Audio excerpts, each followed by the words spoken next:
The Democratic incumbent Karen Bass heading to a runoff in the race for mayor. Spencer Pratt, the challenger, is right on her heels. So good morning, everybody. Dana's got the day off today. I'm Bill Hemmer, live here in New York, and our friend Jackie has made her way on the train from Washington, D.C. It wasn't easy. It was a late train, but I'm happy to be here with you guys. Back. Thank you. I'm Jackie Heinrich. This is America's Newsroom. Now, Bass is the first sitting mayor in decades to get less than 50% of the vote, forcing her into a runoff in November. And it's not clear who she will face, but right now, Spencer Pratt sitting in second place ahead of progressive Nithya Raman. So now Bass has faced a tough challenge amid her tumultuous tenure. Many voters angry over the rampant homelessness and the drug-ridden streets. The city's also struggled to rebuild after the devastating Palisades fire that destroyed thousands of homes. And with the votes still being counted, all three candidates battling to the very end. And in the early morning hours, here is how two of them see it now. And she knows it's on. I hope she's ready, because I literally could not be more excited. No matter what happens in this election, I'll never stop fighting for it. Meanwhile, the race for California governor remains too close to call. Republican Steve Hilton and Democrat Javier Becerra leading the pack. Matt Finn is live in LA with the latest. Good morning, Matt. Good morning, Jackie. If Mayor Karen Bass got more than 50% of the vote last night, she would have been automatically reelected.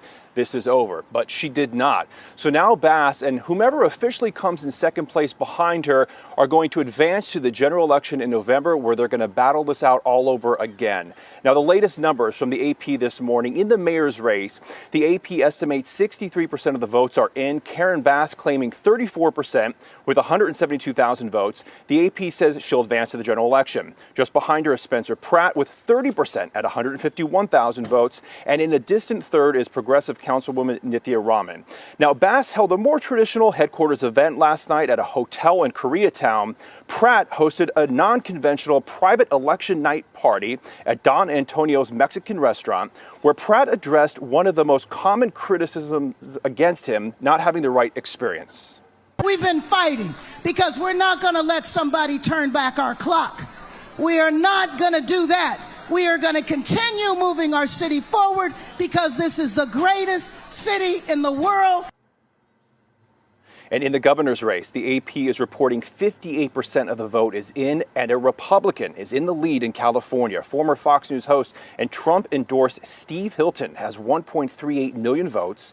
Just behind him is President Biden's former HHS Secretary, Democrat Javier Becerra, with 1.26 million votes.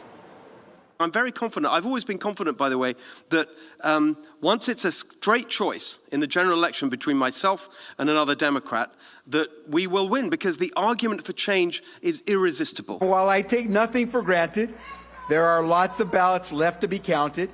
It appears that we are on track to advance to November.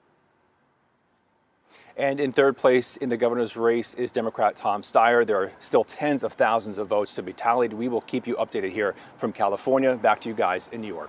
All right, Matt Finn, thanks so much. So, Jackie, over on the board, we'll show you where we stand right now. We'll begin now with the governor's race here in California as we look at real-time data as it stands right now, okay? Too close to call, okay? In California, we know the top two candidates will advance. There were 60 candidates on the ballot. 60. I'm not making that up, all right? Steve Hilton, too soon to call. You got about 58% of the estimated vote in right now, but a lot of mail ballots going to continue to come in for some time, and that's what slows down the counting. Hilton's got a slight edge here, about 2.5 points over Becerra. And Tom Steyer, by the way, Tom Steyer spent more than $200 million. Right now, he is in third place. But how does the state shake down here, all right? Hilton in red dominates inland, all right? Becerra in green dominates the coastline, and Steyer picks up a few counties down here around Santa Barbara. Let me pop out of California, one county down there around Santa Barbara. Let me top in here and show you what's happening in the mayor's race in Los Angeles, okay? They're going to be counting for some time as well. Karen Bass will go to the runoff. We believe very comfortably, based on the Associated Press reporting from the votes overnight, that she now currently leads in that mayor's race. So really, the second place finisher will advance, and that's either Pratt or that's Rahman. But Pratt right now is sitting in a very good and comfortable position. So how do they vote in Los Angeles? Massive, sprawling town. Here are the neighborhoods. Pacific Palisades hit by the fires. Westwood, that's where UCLA is. Hollywood, and of course, downtown LA. To show you a bit of a comparison, we went back to the results in Los Angeles from 4 years ago. This is not the primary now. This is the mayor's race and how it ended up. Karen Bass was the winner over Rick Caruso. Caruso was a Republican, then an independent. He ran as a Democrat, but this is where Caruso did best. Pacific Palisades, okay, in the neighborhoods to the north. Karen Bass did best in downtown LA, Hollywood, and East LA. And we'll see eventually, once we get to November, if indeed those voting patterns follow. Now, with that as a setup, John Ashbrook, co-host of the Ruthless podcast, is with me now.